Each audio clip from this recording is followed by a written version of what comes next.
Boa noite, para aparecer no vídeo que tem gente aqui. Eu não estou falando para as paredes aqui não, viu, pessoal? Tem gente aqui. Então vamos lá, nós estamos aqui para mais um encontro de oração. Que alegria ver cada um de vocês aqui, tem alguns rostinhos novos, depois no final a gente vê quem veio pela primeira vez. Já vão se preparando, vocês vão ter que vir aqui na frente, contar a história de vocês inteira. É brincadeira. Amém? Então nós estamos aqui para a nossa série, hoje não tem o vídeo lá, quase que me enganou. Nós estamos na nossa série Caminhos Laicais de Perfeição, se utilizando desse livro aqui. E o nosso tema de hoje é Projeto Santidade.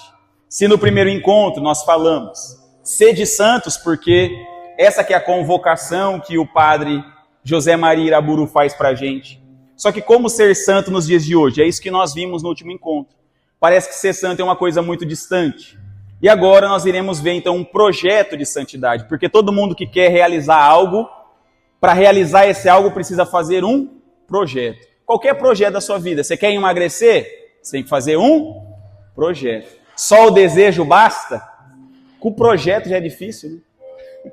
Você quer quitar as suas dívidas? Só o desejo basta? Você precisa fazer um projeto. E esse projeto que vai determinar as suas escolhas cotidianas. O que você vai determinar? Ora, eu quero emagrecer. Se você vai determinar se vai comer isso ou aquilo, é o seu projeto. Se você vai determinar se vai nesse ou naquele lugar, é o seu projeto. Se você vai determinar a hora que você vai comer, é o seu projeto. Ou seja, nós elaboramos um projeto para que nós não nos esqueçamos nas escolhas cotidianas e a cada segundo da nossa vida nós temos que fazer escolhas que nos aproximam desse projeto. E quando nós erramos, nós conseguimos olhar para o projeto e saber, eu errei porque eu não deveria ter feito isso, eu deveria ter feito aquilo. Agora nós estamos numa sociedade onde as pessoas estão igual a música do Zeca Pagodinho, deixa a vida me levar, vida leva ele. As pessoas estão sem um projeto de vida, sem um propósito. Então não é que elas estão assim, ninguém aqui tem um propósito de santidade. Não, as pessoas não têm mais um propósito de vida. Você pergunta para as pessoas, elas não sabem qual que é o próximo passo da vida delas. O que elas estão buscando, o que elas não estão buscando. E elas vão vivendo, a Deus dará. Aparece um anúncio de tal coisa, eu quero comprar isso. Aparece uma notícia na televisão, eu quero agora viajar. Aparece uma outra coisa, agora eu quero trocar de carro. E as pessoas não são regidas pelas suas próprias vontades, mas o tempo inteiro são bombardeadas com informações, com marketing, com consumismo, com hedonismo e vão sendo bombardeadas por isso e sendo levadas como hipnotizadas, pensando que é isso que fará elas felizes, não é verdade? Nós só conseguimos dizer não para essas coisas quando nós temos o nosso projeto. Porque eu não sei, você pode até não ter um projeto sobre a sua vida, mas existem dois projetos sobre a minha e a sua vida acontecendo agora. Um projeto é um projeto de Deus. Outro projeto é o projeto de Satanás. No exato momento da minha e da sua concepção, se iniciaram dois projetos. No céu se instaurou um altar com o seu nome. No caso meu, São Roger de Limeira. E no mesmo exato momento da minha concepção, no dia 7 de fevereiro eu fui concebido, no dia 7 de novembro, eu nasci. No dia 7 de fevereiro de 1996, se iniciaram dois projetos. No céu, um altar com o meu nome, São Roger de Limeira. No inferno, uma cela com o meu nome, Desgraçado Roger de Limeira. Um desses dois projetos falhará. Um desses dois lugares ficará vazio para toda a eternidade. Só um deles. O que nós fazemos na nossa vida é o que determinará qual desses projetos irá falhar. Porque todos os projetos que eu realizo nesse mundo, um dia eles se findarão. Eu fiz um projeto de comprar um carro, está acabando agora as parcelas. Eu fiz um projeto de comprar uma casa, daqui 35 anos acaba as parcelas, mas vai acabar em nome de Jesus, amém ou não? Eu fiz uma faculdade, era 5 anos, eu fiz uma pós-graduação, 1 ano e meio. Todos os projetos desse mundo acabam. Existem dois projetos que nunca vão acabar. Sobre a minha e a sua vida. Então eu não sei se você está projetando sobre a sua vida. Mas existem no mínimo duas pessoas projetando sobre a sua vida. Deus e o inimigo de Deus. Amém ou não? Amém. Então, o projeto santidade, em alguma medida, é com que nós possamos cooperar com a graça de Deus para que o projeto do meu altar de santidade seja aquele que no final vai vencer. Amém ou não? Amém. Então, é isso que nós queremos trazer para vocês no dia de hoje. Só que, como eu disse, Roger, é muito difícil fazer isso, eu tenho que trabalhar. Você tem que trabalhar também? Você tem que estudar? Você tem que pagar conta? Parece que na nossa cabeça, viver para Deus é como se nós tivéssemos que renunciar a tudo isso e ficar no sacrário 24 horas por dia, porque é isso que nos fará santos. E o padre Maria Iraburu, José Maria Iraburu, vai dizer que não. É no meio dos seus afazeres, é no meio dos seus trabalhos que você vai encontrar Deus. Eu quero ler uma frase aqui da Doutrina Social da Igreja, no número 546, que vai dizer exatamente isso. Olha só. Na experiência do crente, não pode haver duas vidas paralelas. Por um lado, a vida espiritual e seus valores e exigências, e por outro, a vida secular, ou seja, a vida familiar, de trabalho, das relações sociais, do empenho político e da cultura. A síntese entre fé e vida exige um caminho ritmado com sabedoria pelos elementos qualificadores do itinerário cristão. Então, o que a doutrina social da igreja está dizendo? Você não pode ter a vida aqui na igreja, onde você vem, veste uma camisa lá do seu movimento, da sua pastoral, depois que você tirou essa camisa, é como se ela fosse um uniforme. Aí você vai lá e volta para o seu trabalho, você usa outro uniforme que agora é o do seu trabalho, depois você usa outro uniforme que é o da sua faculdade, e você vai vivendo esses papéis da sua vida. Não, tem que ser uma vida só, uma vida unida, uma vida íntegra, aonde você consiga ser a mesma pessoa em todos os lugares. Significa que eu vou pegar o microfone lá no meu trabalho e começar a pregar o evangelho lá? Sim ou não? Claro que não, senão eu vou ser o chatólico, né? Já conhece o chatólico? Tem pessoa que é chatólica. E aí fala, vamos lá no encontro de oração Samaria para ficar chato igual você? Você só critica os outros, só julga as pessoas. Eu não quero ir lá nessa igreja, não. Nós temos que aprender a pregar o evangelho, principalmente sem o microfone. Nós temos que ser aquelas pessoas que se converteram, mas que vão levar essa notícia para as outras pessoas de uma maneira agradável. Então, o que são os elementos qualificadores do itinerário cristão que a doutrina social da igreja vai dizer? Palavra de Deus, celebração litúrgica do mistério cristão, ou seja, a missa, oração pessoal, experiência eclesial autêntica, você fazer parte de alguma comunidade, enriquecida pelo particular serviço formativo dos sábios e guias espirituais, então que você esteja numa paróquia, mas debaixo da obediência de um pároco, o exercício das virtudes sociais, ou seja, a caridade, e o perseverante esforço da formação cultural e profissional. Olha o que a doutrina social vai dizer. Quando você se forma culturalmente e profissionalmente, você está fazendo aquilo que é para um católico fazer. Porque no seu trabalho você tem que ser o melhor. Você tem que ser o melhor no seu trabalho. Você tem que ser o primeiro a chegar, tem que ser o último a sair, tem que ser o mais gentil, tem que ser aquele que sempre entrega mais do que pede. E na hora que as pessoas forem descobrir o porquê você faz isso, elas vão descobrir que eu faço isso porque eu sou católico. Porque eu estou servindo ao meu Deus aqui através de vocês. Está entendendo? Por exemplo, um dia eu fui fazer uma formação, eu sou psicólogo clínico, eu fui fazer uma formação numa multinacional, numa empresa. E eles fazem a roda dos carros, por coincidência do meu carro. E eu quis mostrar para eles naquele momento que por trás daqueles números que eles fazem existe uma vida. Se eles fizessem aquela roda errada ou de qualquer jeito, sem atenção, sem cuidado, sem conferir se ela estava boa, o que ia acontecer? Eu ia morrer, minha família ia morrer, os meus amigos iam morrer, e o que era um sonho para mim, que é conquistar aquele carro, ia se tornar um pesadelo.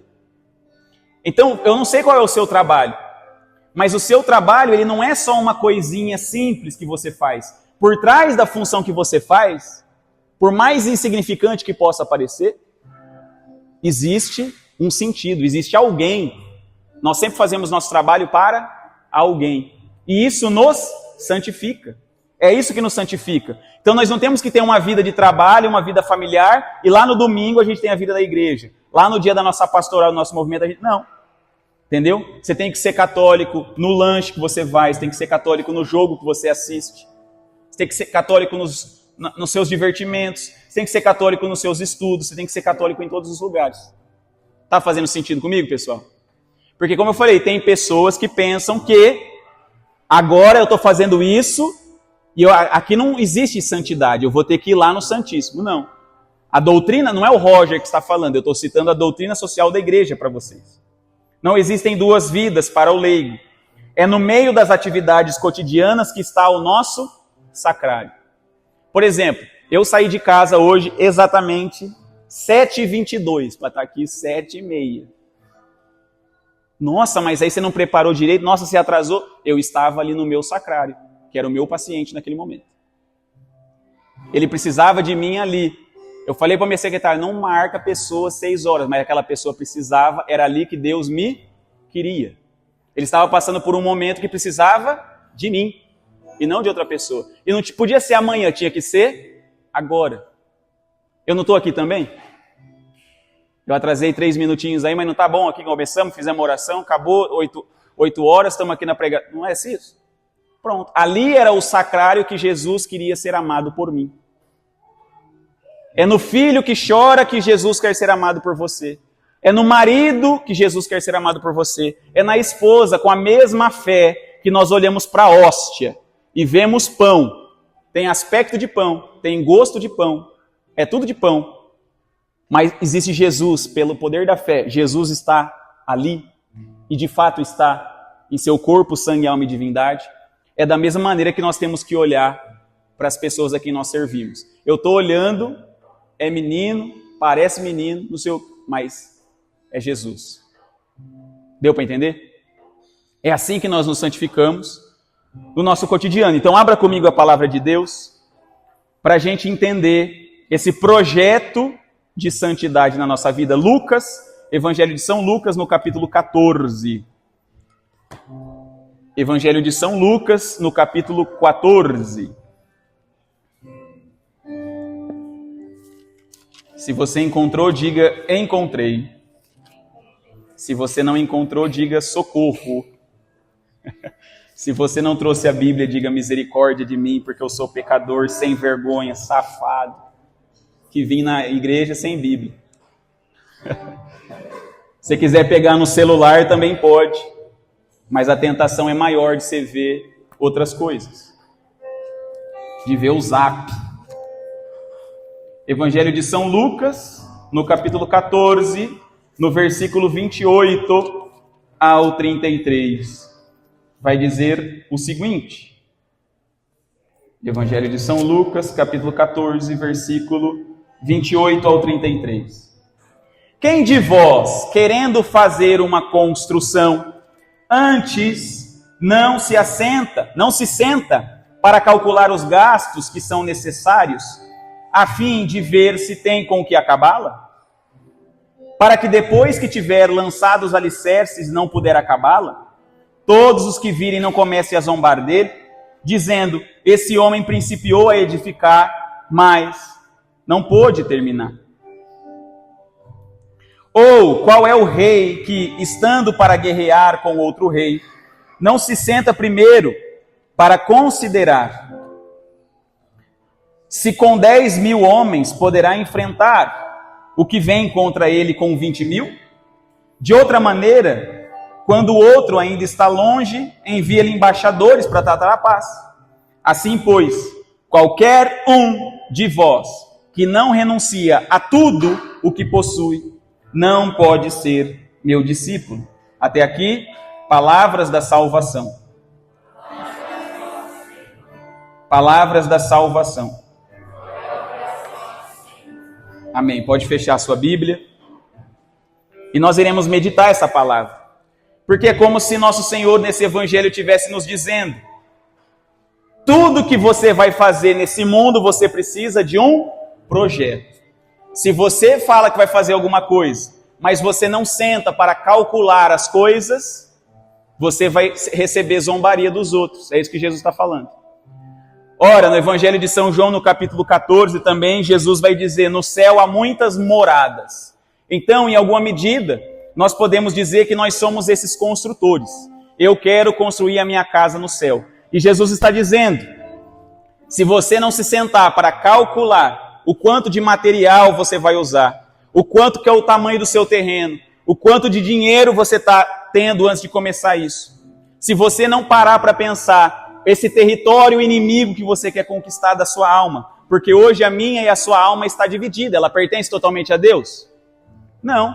Tem uma parte da minha alma que pertence ao preguiçoso lá, tem uma parte da minha alma que pertence ao guloso, tem uma parte da minha alma que pertence ao invejoso. Ou seja, eu não sou o dono do meu próprio território. Nem Deus é dono do meu próprio território. Então ele está dizendo, se você quer começar a construir, veja qual que é o tamanho do seu terreno, quanto dinheiro você tem para investir, qual que é o material necessário, qual é o solo necessário, porque pode ser que você vai investir e começar essa obra e não vai conseguir terminar. E aí é burrice, porque você poderia ter feito essa mesma coisa e investido em outro lugar.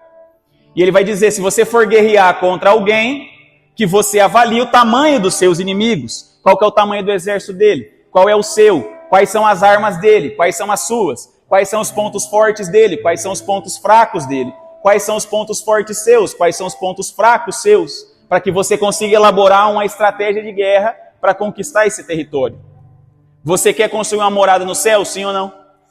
Você quer conquistar o território que hoje pertence ao inimigo da sua vida, sim ou não?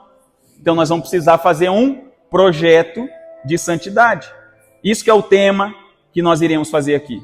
E por que Jesus fala no final? Aquele que não renuncia, olha só, Jesus fala assim, ó, qualquer um de vós que não renuncia a tudo o que possui, não pode ser meu discípulo.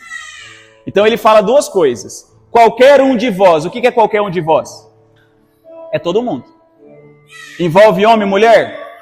Envolve casado e solteiro? Envolve padre e freira? Envolve adolescente e jovem? Envolve criança e adulto? Envolve todo mundo. Então qualquer um de vós que não renuncia a tudo, então renunciar a tudo é renunciar a tudo. O que é renunciar a tudo? É você pegar a folha da sua vida e você falar, Senhor, eu não sei projetar, faça o desenho e eu só vou executar. Isso é renunciar a tudo. Senhor, eu queria esse caminho para a minha vida, mas eu me submeto à sua vontade na minha vida. Então, quando ele diz qualquer um de vós, significa que é para todo mundo. Não é só para quem é padre, não é só para quem é freira, não é só para quem é de comunidade, não é só para quem é de pastoral, não é só para quem é ministro, não é, é para todos. E quando ele diz tudo, ele quer dizer tudo. Então, lá no livro Caminhos Laicais de Perfeição, na página 19, vai dizer o seguinte, olha que bonito isso que o padre José Maria Iraburu diz, ó. A santidade só aceita se unir ao homem que a toma como a única esposa. Ou seja, a santidade é o único projeto. Eu consigo fazer um projeto de uma comunidade de aliança e um projeto de um consultório de psicologia, sim ou não? Você consegue fazer uma faculdade e uma pós-graduação juntos, sim ou não? Você consegue trocar de carro e engravidar, sim ou não? Você consegue construir e fazer uma viagem, sim ou não? Você consegue fazer tudo isso e dividir com a santidade, sim ou não? Não. A santidade é a única esposa. Você vai começar a colocar, ó, tudo que o cristão encontrar na terra deverá ser tomado ou deixado na medida em que o ajude ou prejudique para a sua vocação única, que é glorificar a Deus e crescer em santidade. Ou seja, viajar vai me aproximar da santidade ou vai me afastar? Vai me aproximar, então eu vou. Vai me afastar? Então eu não vou. Trocar de carro vai me aproximar ou vai me afastar? Se for me aproximar, eu faço. Se não for, eu não faço. Deu para entender o que ele quer dizer? Não tem como dividir esse plano. Você pode dividir tudo. Eu falei lá, inclusive subi até um Reels. Muito obrigado pela mídia. Que Deus não nos aceita dividir com nada e nem ninguém. Ele nos quer como únicos na vida. Então, agora, quando nós vamos fazer uma casa e uma construção, nós precisamos elaborar o projeto. E o projeto tem que ter material de construção, não é? Tem que contratar funcionário? Tem que saber quanto tempo vai demorar essa obra? Então, agora eu quero fazer os alicerces do projeto de santidade para os leigos. Beleza? Então, olha o que o livro vai dizer aqui, ó. Adaptar algumas práticas dos religiosos para os leigos, mas sem esquecer que a nossa vida é cheia de imprevistos. A ordem pessoal deve ser realizada, por assim dizer, dentro de uma desordem crônica e em certa solidariedade e amor com ela. Olha como o padre José Maria Aburu, ele é um pai mesmo pra gente. Por quê? Você, às vezes, até coloca um projeto. Aí você vai lá e o seu filho fica doente. O que aconteceu? Acabou o projeto. Eu vou fazer isso essa hora. Que nem a Ju, tava para vir aqui. Vou vir hoje. Ponto, o filho dela caiu. 7 horas da noite, começou a sangrar o dente. Já mudou o projeto. Ou seja, olha só. A ordem pessoal deve ser realizada, por assim dizer, dentro de uma desordem crônica. Na nossa vida nesse mundo, nós não vamos conseguir organizar ela para encaixar a oração, para encaixar a leitura espiritual, para encaixar uma visita ao Santíssimo. Não tem como encaixar as coisas no meio do nosso projeto. É o contrário, deve ser a nossa perspectiva. Primeiro a gente coloca as coisas do projeto de santidade e encaixa o que sobrar. Deu para entender a lógica? Por que não? A gente vai lá, quero fazer isso. Então você vai lá, coloca tudo que você quer nas suas 24 horas por dia. Eu quero dormir 8 horas por noite, eu quero fazer atividade física, eu quero estudar, eu quero isso, eu quero aquilo outro. Aí sobra quanto tempo do seu dia? 30 minutos. Só que daí você tem que dividir esses 30 minutos com o celular, com a internet, com as pessoas que precisam da sua atenção, com não sei o quê, com não sei o quê, com não sei o quê. Aí você coloca tudo que você quer, eu coloco tudo que eu quero e a gente dá a nossa sobra para Deus. É o contrário. Eu tenho que colocar primeiro os meus deveres com Deus. Para o que sobrar eu coloco nos lugares de encaixe. Roger, mas aí eu preciso ter 36 horas por dia. Não, você só precisa ter 24 e saber dizer não porque te afasta do seu projeto de santidade. E dizer sim para aquilo que te aproxima. Mas nem um pouquinho. Só existem 2 projetos acontecendo e um deles vai se falhar. É assim que funciona, gente. Não tem meio termo. Olha o projeto de Jesus ali. Ó. Jesus falou, aquele que quiser me seguir, pegue a sua Lamborghini e me siga. Ele falou, aquele que quiser me seguir, pegue a sua passagem aérea e me siga, porque você vai conhecer o mundo inteiro, vai viajar. Aquele que quiser me seguir, pegue o seu colchão e me siga. Ele falou isso? Aquele que quiser me seguir, pegue o seu celular iPhone 17 e me siga. Ele falou, aquele que quiser me seguir, pegue a sua cruz e me siga. Por que fala que a porta do céu é estreita? Porque olha o tamaninho para passar na cruz. É estreito ou largo? A porta do céu é a cruz, meus irmãos. E não tem como passar por ela com jeitinho. Você vai ter que se espremer para entrar nela. E se espremer para entrar nela, dói. Vai ter que deixar coisa de fora. Não tem como. Todo mundo que entrou por ela teve que deixar coisas de fora. Certo? Então vamos lá. Quais são os pilares? Agora presta atenção que é o ponto mais importante da pregação. Tá bom, Roger, vamos lá para a parte prática. Como que eu faço tudo isso no meu dia a dia? A primeira coisa que você precisa ter, de acordo com o padre José Maria Aburu, é uma regra de vida. Repita comigo. Regra de vida. Ponto. Página 65 ele vai dizer, quando o homem deseja algo com verdadeiro interesse, logo submete a sua vida a uma regra nessa direção. Caso contrário, é evidente que não irá adiante com a sua tentativa. Foi o que nós falamos aqui. Quem quer emagrecer vai precisar seguir uma regra. Mas não pode nem um pedacinho? Pode, mas você vai engordar. Quem quiser guardar dinheiro, mas não pode gastar nem um pouquinho, nem na promoção da Shopee, uma brusinha. Não pode, senão você não vai guardar o dinheiro. Não existe negociação. Não é verdade? Regra é regra. De acordo com isso, não parece excessivo concluir que não desejam seriamente a perfeição evangélica aqueles cristãos que não se submetem a uma certa disciplina. Isto é, que não dão aos desejos da sua vontade uma ajuda em um certo plano de vida. O que o José Maria Aburu está dizendo? Ou seja, quem fala que quer ser santo, mas não colocou isso no papel e não tem uma listinha do que precisa fazer todo dia, no fundo não quer. Quem fala que quer guardar dinheiro, mas não coloca uma regra para saber quanto que gasta, quanto que ganha, o que pode tirar ali para guardar o dinheiro, na verdade, não quer. Quem fala que quer emagrecer, mas não faz isso aqui, não vai no nutricionista, não faz atividade, na verdade, não quer. Quem diz que quer ser santo, mas não faz um planejamento para isso, na verdade, não quer. Não é simples? É simples. Continuando. Enquanto o cristão não conseguir para a oração, a leitura espiritual, a missa e a confissão frequente, um estatuto da sua vontade tão firme e constante como aquele que o ajuda a ir trabalhar, comer ou dormir, as práticas religiosas da sua vida espiritual normalmente serão escassas, intermitentes, ou seja, xoxa, cronicamente insuficientes. Olha o que o padre está nos dizendo. Se nós não conseguirmos uma energia da nossa vontade, da mesma força que nós temos para ir trabalhar, para comer e para dormir, na nossa vida espiritual, para rezar, ir à missa, fazer confissão frequente, leitura espiritual, a gente não vai conseguir. Deu para entender que como não pode haver duas vidas, é uma só. Gente, eu sei que é difícil isso. Não é difícil fazer isso? Sim ou não?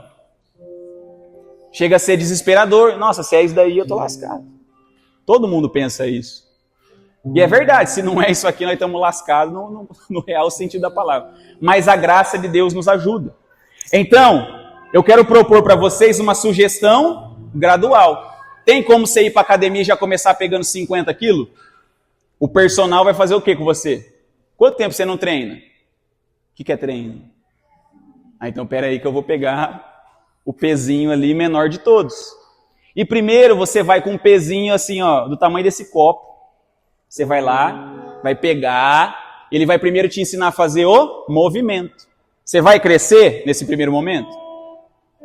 Você está fazendo para aprender o movimento correto. Então você vai pegar lá o pezinho, o idoso de 82 anos na academia está com um peso maior que você, sei lá, jovem, pegando aqui, se esforçando para fazer. Primeiro a academia te humilha, na verdade. Ela te humilha e vê que você não tem fôlego que você pensa, que você não pega o peso que você pensa, que você não é tão forte quanto você pensa, que você não é tão perseverante quanto você pensa. Aí você pega esse pezinho aqui, no outro dia você acorda, uma dor desgramenta, tem que tomar Torcilax, Dorflex, massagem, salompas, chega perto de você, a pessoa começa a espirrar. Aqueles salompas do corpo inteiro, cheirando, né? Aquele cheiro que os salompas têm. Então, aqui da mesma maneira tem que ser gradual. Não tem como você já começar rezando rosário de joelho no milho. Tem como fazer isso? Nós vamos ter que ir gradualmente. Então, qual que é a minha sugestão gradual para você? Ele falou que você tem que ter confissão frequente. Eu falo, calma, Padre Maria Buru, nós estamos aqui na Samaria. Nós somos uma comunidade de coração do amado. Então, não vamos fazer uma confissão frequente. Qual que é a primeira coisa que você precisa fazer? Se confessar depois de anos sem confessar. Entendeu? Nós temos uma grande oportunidade agora com a Quaresma. Então, a primeira sugestão, faça uma confissão boa. Sabe o que é uma confissão boa? Você vai pegar, entrar lá na internet, você vai buscar assim, exame de consciência para adultos. Ou nós podemos enviar, como já enviamos para algumas pessoas, você pode procurar a gente. E aí vai ter uma lista de umas 10 páginas. E ela vai começar, você vai lá, mandamento primeiro, amar a Deus sobre todas as coisas. Aí vai vir uma lista. Já fez isso, já fez isso, já fez isso. Você vai ver que você vai gabaritando. Tá.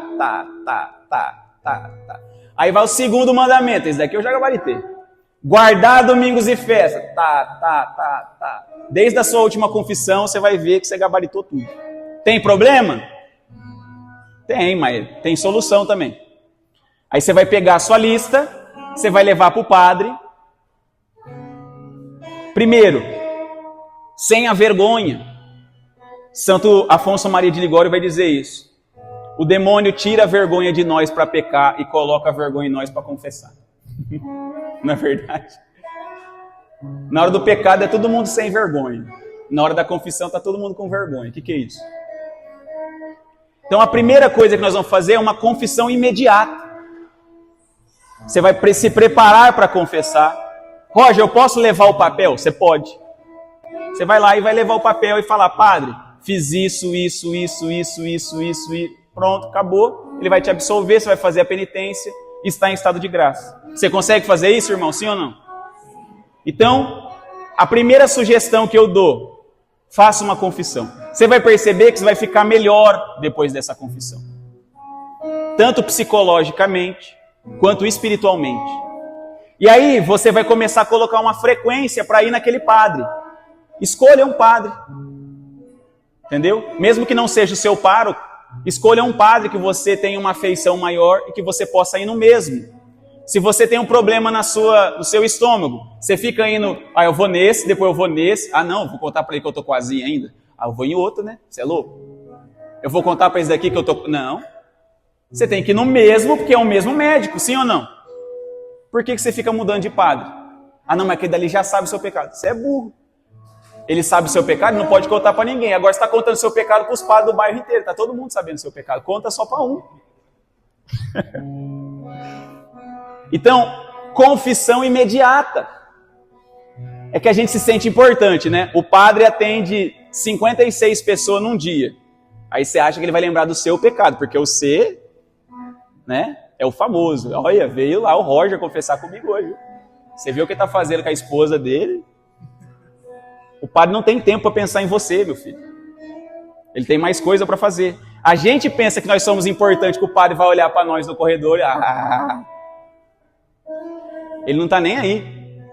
Entendeu? Ele quer lá... Acabou. Então faça uma confissão e depois comece a marcar com uma frequência maior.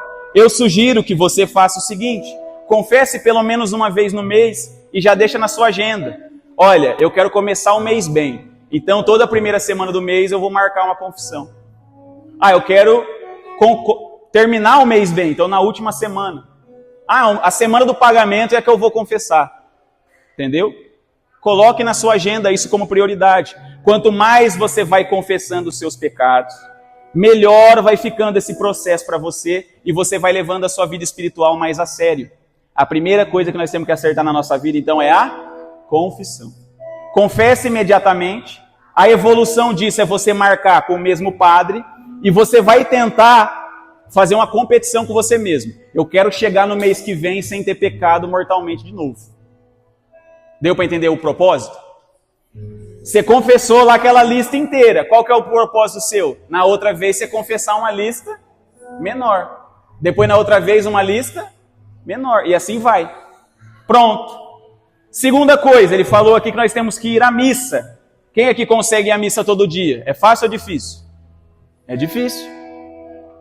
Tá? Então o que eu sugiro que você faça? Que você escolha um padre da sua confiança, que você gosta lá na internet, o Frei Gilson, Padre Paulo Ricardo, Padre Adriano Zandoná, sei lá qual padre você vai escolher, Padre Christian, fala outro padre aí que vocês gostam. Mateus? Padre Marcelo, quem mais? Reginaldo, quem mais? Quem? O Padre Diego. Aí você vai lá e vai ouvir a liturgia do dia a partir daquele padre. Deu para entender? É mais fácil ir na missa todo dia ou ouvir a liturgia do dia pelo YouTube? Nossa, Roger, mais 7 minutos eu não tenho... Coloca na velocidade 2. Fica 3 minutos já. O padre fala, parece corrida de cavalo. Mas se a sua pressa é grande, então acelera lá a voz do padre. Entendeu? Então, ele fala, o padre José Maria fala que nós temos que, na regra de vida, ter confissão frequente e ir à missa. Eu estou dizendo, comece com a confissão, vai aumentando a frequência depois, colocando essa competição com você mesmo, de chegar na próxima confissão com a lista menor. Amém? Segunda coisa, em vez de começar direto na missa, você começa assistindo a liturgia do dia. Escolha um padre da sua confiança e assista todos os dias. Isso vai começar a te dar intimidade com a palavra de Deus, com a Bíblia. Você vai ouvir vida de santo. Por exemplo, hoje eu ouvi a liturgia do Padre Paulo Ricardo, ele falou de Santa Escolástica. Você sabe quem é Santa Escolástica? É a irmã de São Bento. Você sabia disso? Se você tivesse ouvido a liturgia, você teria mais familiaridade com os santos, com a Bíblia, com a palavra de Deus. Porque daí depois você vai pegar a palavra de Deus, você vai lembrar. Quando o padre falou aquela coisa, então, eu lembrei. Deu para entender? Familiaridade com a palavra de Deus. Então você evolui da liturgia, você começa a conhecer mais a Bíblia. Qual que é o próximo passo? O que é aumentar o peso, Roger? Você vai colocar, eu quero ir na missa mais de uma vez na semana. Então, em vez de ir todo dia, você vai domingo e você escolhe quarta-feira, por exemplo. Domingo e quarta.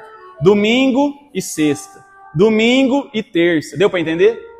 Tem paróquia onde tem missa todo dia aí? Na catedral tem missa todo dia, 7 da manhã e 11h30 da manhã. No Padre Diego tem missa todo dia ainda?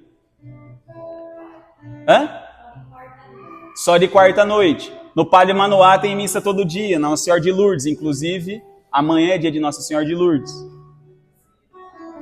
Padre Ciro, São Benedito tem missa todo dia. Ah, mas é longe. Como eu falei, começa se organizando dessa forma. Começa na liturgia do dia e depois você coloca mais um dia da semana para você ir além do domingo. Depois você coloca mais 2 dias da semana além do domingo. Daqui a pouco você está indo todo dia. E entenda, pessoal. Ah, Roger, mas eu não consigo, eu tenho que trabalhar. A missa de semana é vapt-vupt, é 20 minutos. Não é uma missa de 1 hora. Então você começa lá, teve um dia que eu cheguei atrasado na missa da catedral, 2 minutos. Já estava no salmo. Entendeu? É assim, ó. Bah! Falei, caramba, bicho. Nunca mais atrasei depois daquele dia. Também. Para largar a mão de ser besta, né? Então, você evolui da liturgia, aumenta mais um dia da missa do que o domingo, e depois você tenta ir na missa todos os dias. Ou o mais frequente possível. Terceiro ponto. Terço mariano diário. Deu para entender? Terço é todo dia também. Ah, mas eu não consigo. Divide o terço, cara. Tipo assim, reza um indo trabalhar, um mistério. Reza na hora do almoço, 2 mistérios. Reza depois, na hora que você está voltando do trabalho, o 3º mistério. Chega à noite, você só está com mais 2 mistérios para resolver o dia. Coloca um padre também. Hoje em dia existem vários padres que rezam o terço. Você pode colocar lá na internet para você ir acompanhando junto. Tá fazendo o almoço, coloca o padre ali ouvindo. Ele vai falando, Ave Maria cheia de graça, vai falando, Santa Maria, Mãe de Deus. Rezou o terço. Começa de um jeito. Para de colocar impedimento nas coisas. É aquela pessoa que fala, eu preciso ir para academia, ah, mas eu tenho que comprar um tênis. Ah, mas eu não tenho roupa que combina. Ah, mas eu não sei o quê. Ah, mas eu não sei o quê. O tanto de empecilho que você coloca para não fazer as coisas, dá para ir do jeito que você está mesmo. Tem pessoa lá na academia que parece que você arrumou no escuro. A meia verde, o tênis de outra cor, o short de um time, a camisa da Nike, o boné da Adidas. Mas o cara está lá. E você está em casa. Querendo achar as condições perfeitas para começar. Quarto ponto. Assista a pregações espirituais para que você seja alimentado pela palavra de Deus. Então, antes de começar a ler livro, porque o padre aqui fala, você tem que ter, então, confissão frequente, missa, não fala isso? Orações pessoais e leitura espiritual. Tudo isso aqui para nós é muita coisa, né? Então, eu estou falando o quê? Calma, começa devagar. Faça uma boa confissão, primeira coisa. Em vez de ir na missa, faça a liturgia do dia. Reza o terço todos os dias, acompanhado de um padre e separando o terço, recortando os mistérios durante o dia. E, em vez de começar por leitura espiritual, começa com assistir pregação de pessoa na internet. Você consegue fazer isso, pessoal? Consegue, sim ou não? Ai, Roger, é muita coisa ainda. Ah, então você não tem que ser santo. Vai fazer outra coisa da sua vida, vai se dedicar a alguma outra coisa que você vai conseguir chegar. Porque se você não está disposto a fazer isso aqui, que é o básico, você não vai estar disposto a fazer o muito. Então, de fato, vá se dedicar a comprar carro, viajar, fazer suas coisas, porque a santidade não é para você mesmo, não. A santidade é para quem tem virilidade, tem força, tem pegada. O reino dos céus é dos que fazem violência. Para tudo nessa vida, porque também as pessoas chegam aqui para mim em direção espiritual e vai falar, ai, Roger, mas eu não consigo. Tá, você não está conseguindo ser santo, mas você está ganhando dinheiro? Ai, não, você sabe como que é. Você está casado bem, assim? Você está educando bem seus filhos? Está morando num lugar... geralmente, a pessoa que não consegue ser santa, ela não consegue nada na vida. A vida financeira dela é uma desgraça, o relacionamento dela é uma merda. É difícil, entendeu? Nós precisamos nos dedicar a uma causa que vale a nossa vida, você está entendendo? Desculpa dizer isso para vocês assim tão abertamente, mas é por amor. Porque eu quero que vocês sejam alguém na vida, e de preferência que sejam santos. Amém ou não? Amém ou não, gente? Então, deu para entender os 4 pilares da nossa regra de vida? Confissão, missa, oração, e começa pelo terço, e leitura espiritual. Como nós somos fraquinhos na fé, vamos fazer uma boa confissão, não precisa ser confissão frequente de início. E a gente não consegue ir na missa, então vamos começar pela liturgia do dia. A gente não consegue fazer oração, então vamos rezar o terço. A gente não consegue fazer leitura espiritual, então vamos assistir pregação. Dá para fazer? Pronto. Coloca isso no dia. Que hora, Roger? Como eu falei, você não vai ter tempo, então otimiza o tempo. Que hora que eu ouvi hoje a liturgia do dia? Indo treinar na academia. Em vez de ouvir lá Jornal FM, falando da minha camisa verde que vai me dar sorte para conseguir não sei o que das contas do horóscopo, eu ouvi a liturgia do padre. Entendeu? Que hora que eu rezei os meus mistérios do terço?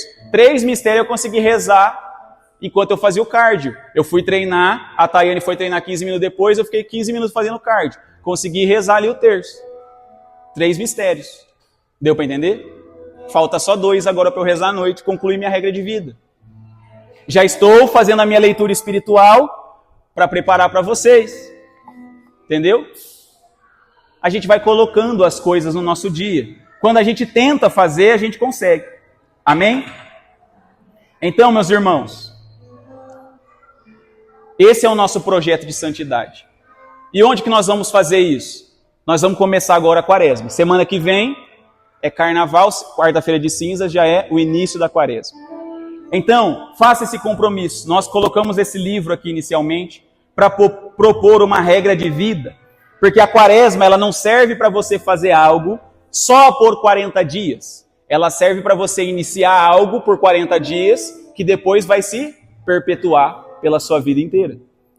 Então, se você tentar fazer isso aqui por 40 dias, liturgia diária, terço diário, fazer uma boa confissão durante a quaresma e começar a assistir mais pregações, você vai alimentando a sua alma, você vai ganhando. Mas como eu falei, é um pezinho de nada, sim ou não? Fazer isso aqui? Só que o que vai acontecer com você no dia seguinte? Vai doer pra caramba. Pelo menos nas primeiras semanas da academia não dói? Mesmo um pezinho de nada? O começo da academia não serve para você ganhar musculatura. Ele serve para você aprender a fazer. E ele serve para você suportar essas dores do começo. Então você vai rezar o terço, vai doer. Você vai fazer a liturgia do dia, vai doer. Você vai fazer isso, vai doer. Só que isso daí você está primeiro aprendendo a fazer o movimento certo. Você está aprendendo, quantos mistérios eu tenho que deixar para a noite para dar tempo de eu rezar. Se eu deixar mais do que 2, eu já não consigo rezar. Você vai ter dia que você vai falhar. Olha, se eu não acordar e tomando meu café eu já assisti a liturgia do dia, eu não vou conseguir assistir depois, porque quando eu deixo para depois do almoço eu falho. Nesse primeiro momento é para você se conhecer, se perceber, saber o seu nível de sedentarismo espiritual, para dali a pouco você começar a progredir e ganhar massa muscular. Deu para entender, pessoal? Então vamos ficar de pé para pedir a graça de Deus sobre nós.